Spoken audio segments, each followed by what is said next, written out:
Quand c'est plus rouge, c'est bon. C'est bon. Chers rescapés, chers compatriotes, chers amis du Rwanda, vous qui nous suivez en ligne, Niriweho, bonjour. Permettez-moi de vous souhaiter la bienvenue à la Maison du Rwanda. Nous nous réunissons aujourd'hui pour la 27e fois en mémoire des victimes du génocide perpétré contre les Tutsis au Rwanda en 1994. Cette année encore, nous nous sommes adaptés au contexte particulier de la pandémie de la COVID. Et ce contexte ne nous permet pas d'être ensemble tel que nous le souhaitons. Le programme dans notre juridiction en Belgique se divise en 4 parties. Comme vous avez pu le suivre en ligne, mais aussi physiquement, nous nous sommes rendus à la stèle commémorative qui se trouve à Orué Saint-Pierre. On y a déposé des gerbes de fleurs en mémoire des victimes. Ensuite, nous nous sommes rendus ici à l'ambassade du Rwanda pour un moment de recueillement. Avant ça, nous avions quand même suivi les cérémonies qui se déroulaient à Kigali, où notamment nous avons pu suivre le discours de son Excellence le Président de la République, Paul Kagame. En 3e partie, nous allons nous rendre à Flawin pour rendre hommage aux 10 para-belges décédés en 1994. Ensuite, il y aura une veillée organisée par l'ASBL Ibuka Mémoire et Justice, où nous vous invitons à suivre aussi à 19h. Sans plus tarder, j'aimerais inviter Madame Félicité, qui est la présidente d'Ibuka Mémoire et Justice, et son Excellence ambassadeur Sewa Shongore, à venir près de la table et allumer les bougies. Et comme vous le savez, la flamme de la mémoire, c'est un symbole de courage et de résilience des Rwandais durant ces 27 dernières années. Madame Félicité, Excellence, ambassadeur. Oui, en même temps.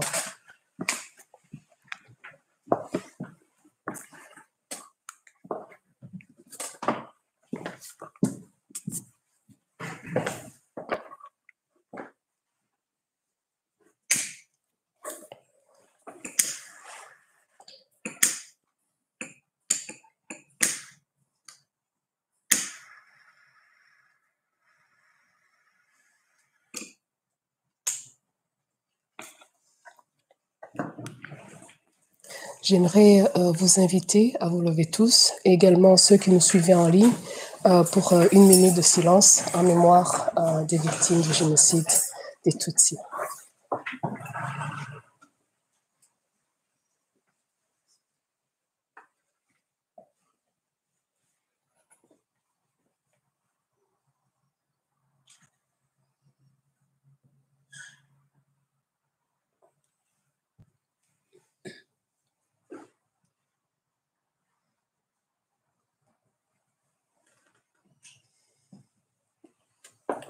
Merci beaucoup. J'aimerais inviter Madame Félicité Diamokulu à venir près du podium pour délivrer son discours de circonstance. Félicité pour la parole.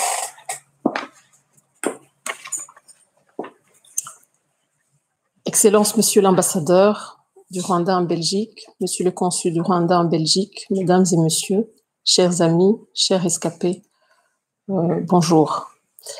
Nous voici 27 ans après le génocide perpétré contre les Tutsis au Rwanda, une tragédie qui emporta plus d'1 million de vies.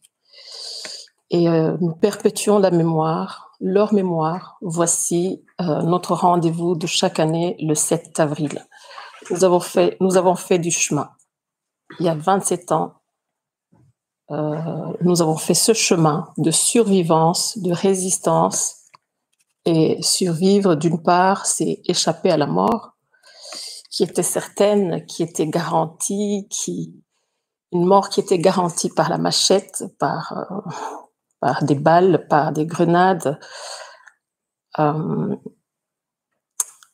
Mais ce chemin dont je parle, c'est pas seulement survivre à la machette, c'est survivre à la haine. Cette haine qui a mis son travail à tuer l'autre. Nous faisons tout ce qu'il faut aujourd'hui pour perpétuer le souvenir des nôtres tués parce qu'ils étaient Tutsis. Nous nous souvenons de ce basculement dans la nuit la plus sombre. Aujourd'hui, nous rescapés, nous voulons rappeler au souvenir, rappeler ce basculement par nos témoignages, par aussi cette résistance et en transmettant cette flamme d'espoir. Nous rappelons aussi que le génocide perpétré contre les Tutsis ne s'est pas arrêté seul. Ils n'ont pas eu pitié de nous. Ce n'est pas parce qu'ils ne voulaient plus tuer, c'est parce qu'il y a eu des acteurs qui ont mis fin à ce génocide. Ici, nous rappelons les faits, parce que les faits font l'histoire.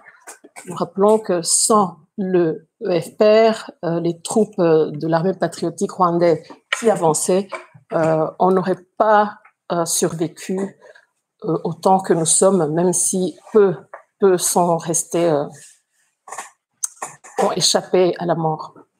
Au nom d'Ibuka Mémoire et Justice que je représente aujourd'hui, je voudrais rappeler déjà en ma qualité de témoin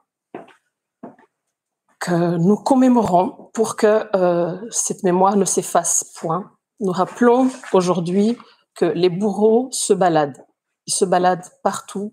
Ils se baladent en Belgique.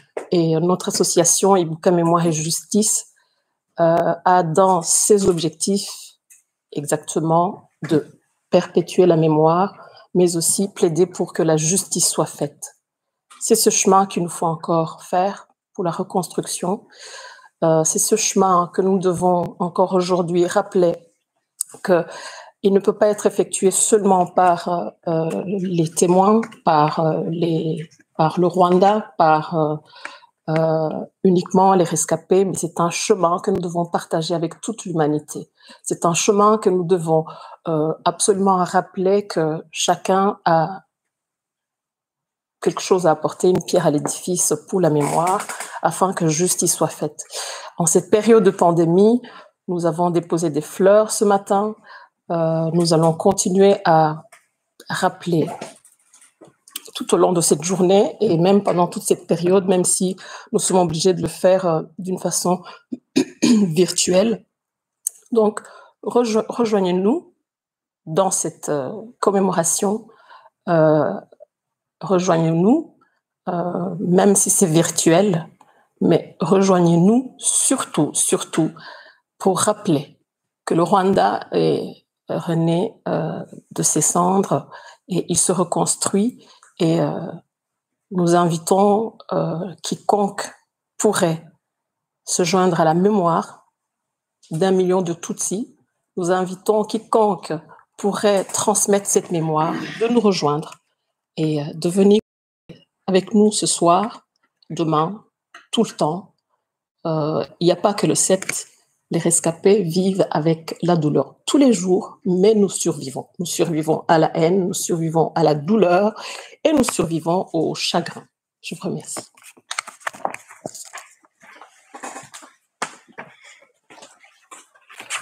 Merci beaucoup, Mme Félicité Biamukuru, pour ce message et cet appel à la justice. Maintenant, j'aimerais appeler son Excellence l'ambassadeur Dieudonné Sebashongori à délivrer son mot de circonstance. Excellence, la parole est à vous.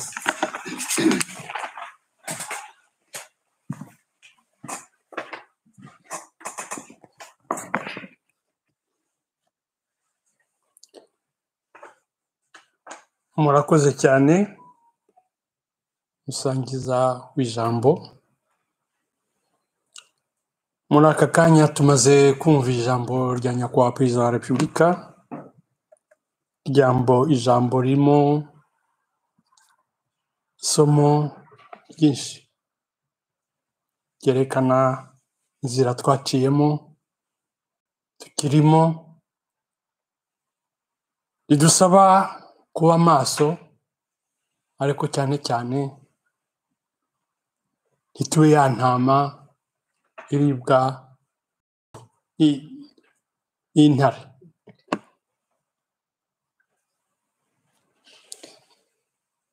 Muri aka kanya rero nashakaga kugeza ku banyarwanda bari muri iki gihugu cy'Ububiligi, bari mu gihugu cya Luxembourg, ijambo nari nabageneye.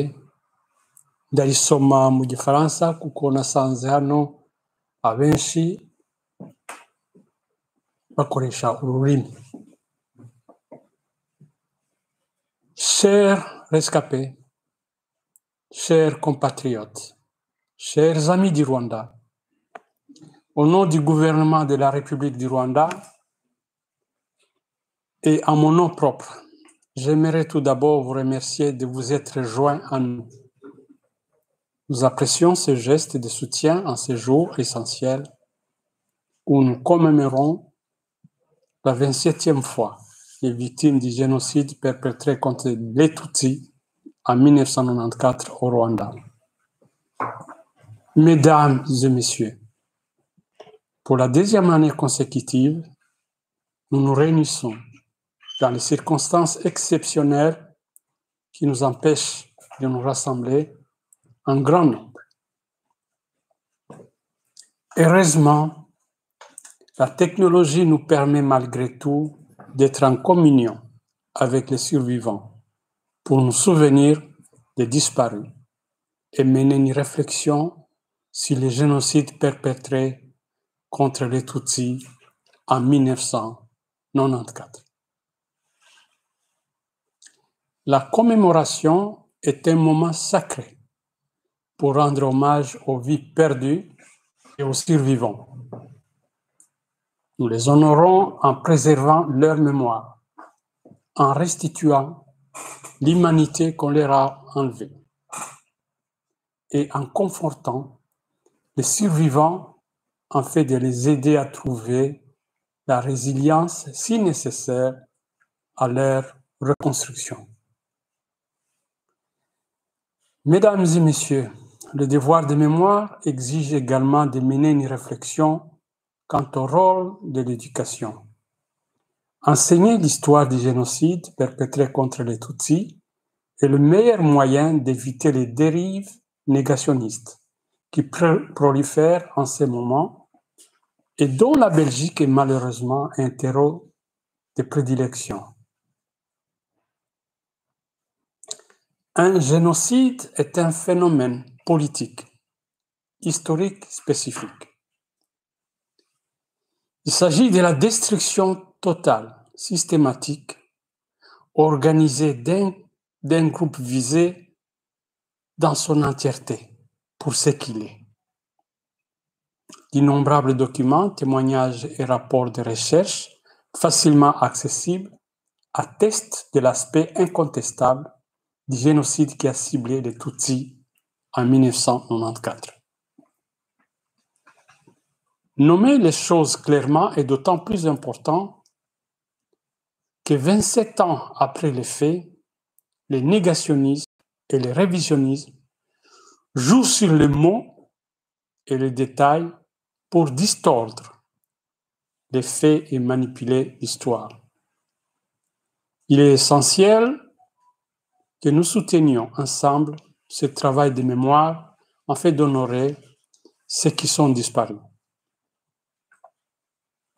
Mesdames et messieurs, c'est en enseignant l'histoire du génocide, ses conséquences et les leçons apprises qu'on offre aux nouvelles générations les outils nécessaires pour promouvoir les droits de l'homme et prévenir d'autres génocides. La justice est essentielle dans notre processus de reconstruction. Je me réjouis des procès qui ont été entamés contre des suspects au cours de l'année écoulée. L'arrestation en mai dernier de Félicien Kabuga, l'un des cerveaux du génocide après 26 années de traque, est un signe particulièrement encourageant. Et c'est d'autant plus que son arrestation a été rendue possible par une étroite coopération entre plusieurs pays européens et le mécanisme international des Nations Unies appelé à exercer les fonctions résiduelles des tribunaux pénaux, en ce compris les TPIR. Mais de nombreux génocidaires présumés continuent de vivre en liberté en Belgique, en France, au Royaume-Uni et à travers le monde. La lutte contre l'impunité doit rester une priorité pour nous, ainsi que pour nos partenaires. Malgré ces développements encourageants, la tâche qu'il nous reste à accomplir est conséquente. Mesdames et messieurs, nous devons également demeurer vigilants face à la montée de nouvelles formes de négationnisme de plus en plus insidieuses. Le temps du déni pur et simple du génocide est passé, remplacé par des débats stériles, infondés, visant à diluer la spécificité du crime perpétré contre les Tutsis et à entretenir une confusion artificielle autour des faits. Une confusion d'autant plus à entretenir que la majorité de la population et des dirigeants occidentaux possèdent des connaissances limitées sur le continent africain. Cette absence de compréhension des bases de notre histoire ouvre la porte à tous les abus. C'est ainsi que le Parlement européen a voté 2 résolutions pétries d'omissions et d'incompréhension au cours des derniers mois. Il est extrêmement regrettable que des institutions respectables aient offert une telle plateforme aux théories révisionnistes les plus folles. À l'avenir, nous espérons que le respect que nous avons pour la souveraineté de ces institutions deviendra réciproque, afin de faciliter, entre autres, la relance de la coopération interparlementaire et le respect de la séparation des pouvoirs chère à notre État de droit. Mesdames et messieurs, chers amis, vous le savez, le Rwanda est un sujet vendeur. De notre histoire tragique à notre renaissance inespérée, nombreuses sont les personnes qui utilisent notre réalité pour se mettre en avant. Les 27 années ont été semées de rumeurs, de scandales fabriqués de toutes pièces. Malgré les difficultés, il est important de ne pas prêter attention à ces distractions dont le seul objectif est de nous dévier de la trajectoire transformatrice que nous nous sommes fixés. Heureusement, ces distractions existent en parallèle à de véritables contributions envers le travail de mémoire. L'année qui vient de s'écouler en a été un très bel exemple avec l'adaptation au cinéma des romans comme Petit Pays, Notre-Dame du Nil, la publication du rapport Duclerc ou la divulgation d'archives en passant par la sortie d'ouvrages pertinents et l'organisation de webinaires instructifs. Si la vérité est toujours plus lente face au mensonge, il n'en demeure pas moins que son ancrage dans l'histoire est inversement proportionnel au buzz des équilibrations. Tâchons de faire abstraction du doigt qui cache la forêt et prenons le temps d'apprécier nos victoires et les bonnes nouvelles qui nous arrivent. Restons donc positifs. Vous connaissez la vérité. Les négationnistes de tous bords disparaîtront un jour, sans laisser de traces, car le mensonge, aussi envahissant qu'il soit, a peu de poids face à la réalité des faits. Chers compatriotes, Face à la destruction de notre nation due au génocide des Tutsis en 1994, nous avons pu nous relever en faisant ces 3 choix. Rester ensemble et unis. Être responsable vis-à-vis de notre peuple et de nous-mêmes. Être ambitieux pour porter plus loin notre pays dans son accomplissement. La lutte que nous devons mener pour la vérité a plusieurs dimensions et nous concerne tous. Même lorsque les attaques que nous subissons prennent un aspect politique, c'est fondamentalement la survie de notre nation qui est de nouveau engagée. Nous venons de loin et nous pouvons nous réjouir du chemin parcouru. Mais la bataille continue. Ne soyez pas naïfs. L'idéologie et la haine qui ont fait plonger les Rwandais dans l'abîme il y a 27 ans continuent de se répandre. Nous ne pouvons pas être timides, paresseux ou limités dans nos actions. Surtout pas être un mouton. Nous devons faire bloc et s'assurer qu'il soit le plus hermétique possible. Focalisons notre énergie sur ce qu'il y a à faire et non sur les éléments qui contribuent à nous défaire. Nos querelles, nos erreurs servent la cause de nos détracteurs au détriment de la mémoire des nôtres. Très chers rescapés, la crise sanitaire actuelle nous isole en ces moments difficiles où vous replongez dans les souvenirs terribles des 100 jours de 1994. Puisse la force qui vous a permis de sortir de l'abîme à nouveau vous accompagner les jours, semaines et mois à venir. Nous ne pouvons être présents à vos côtés, ni vous apporter les réconforts nécessaires, mais nos pensées sont avec vous. Nous allons également organiser plusieurs actions au cours de cette période pour symboliquement entretenir la flamme que nous venons d'allumer et de ces faits constituer une chaleur qui, je l'espère, contribuera à vous épauler. Je vous remercie pour votre attention.